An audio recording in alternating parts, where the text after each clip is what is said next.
अच्छा मैडम, इस्लामाबाद में जो स्टेडियम की बातें हो रही हैं, क्या समझती हैं कि इस्लामाबाद में स्टेडियम बनना चाहिए? क्या वहाँ पर भी बहुत ज़्यादा दरख्त कटिंग होगी?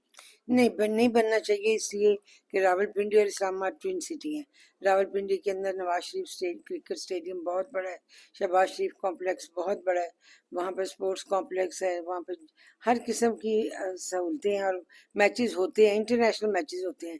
तो इस्लामाबाद में कोई ज़रूरत नहीं कि हम और दरख्तों की तबाही चढ़ाएं और काट के फिर यहाँ बनाएं, उसका कोई फ़ायदा नहीं। मैडम नहीं, देखिए, मैं तो सेटिस्फाई नहीं हूँ। और क्योंकि इनके डिफरेंट जब जब ये ब्रीफिंग देते हैं, सेनेट में अगर देते हैं वो डिफरेंट होते हैं, यहाँ देते हैं डिफरेंट होती है।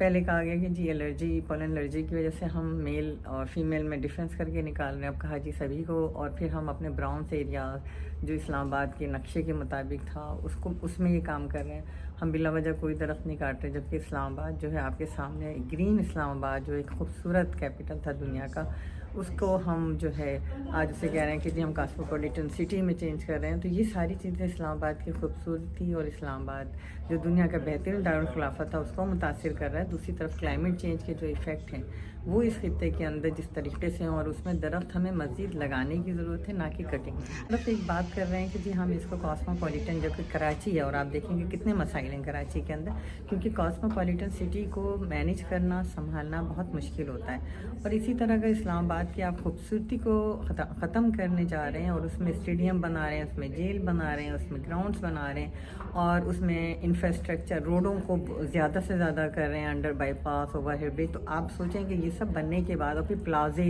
एक आप बिलू एरिया जो कि छोटी छोटी बिल्डिंग्स के ऊपर एक खूबसूरत इलाका था, उसको आप आगे जाके देखेंगे पूरा कमर्शियल कर दिया, और पूरा का पूरा जो है हाई राइज बिल्डिंग्स बनती जा रही हैं। आपके पास वो सिस्टम अभी तक डेवलप नहीं कि खुदा न खास्ता यहाँ आग लग जाए, कुछ इस तरह की चीज़ें हों तो आप उसको मैनेज कर सकें। और फिर उसके ज़ाहिर है जब स्टेडियम बनेंगे, ये प्लाजे बनेंगे, तो ट्रैफिक का बहुत ज़्यादा लोड होगा, तो वो एक तरफ पोल्यूशन का बाइस बनेगा। सबसे पहले तो हमने ये देखना है कि मिनिस्ट्री की तरफ से कितनी सीरियसनेस है। ना तो मिनिस्टर ऑफ स्टेट हैं, ना मिनिस्टर साहब खुद आए हैं, और ऊपर से सीडीए चेयरमैन हमें कभी भी किसी मीटिंग में नज़र नहीं आए। तो सीरियसनेस तो यहीं से ही नज़र आ जाती है ना।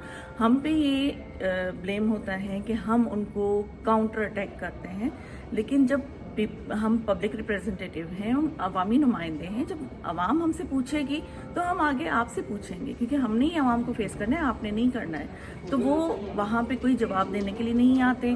तो ये सारी सीरियसनेस है, और मैं समझती हूँ कि आज की जितनी भी हमारी मीटिंग रही है, जो ब्रीफिंग रही है, वो टोटली अनसेटिस्फैक्ट्री है।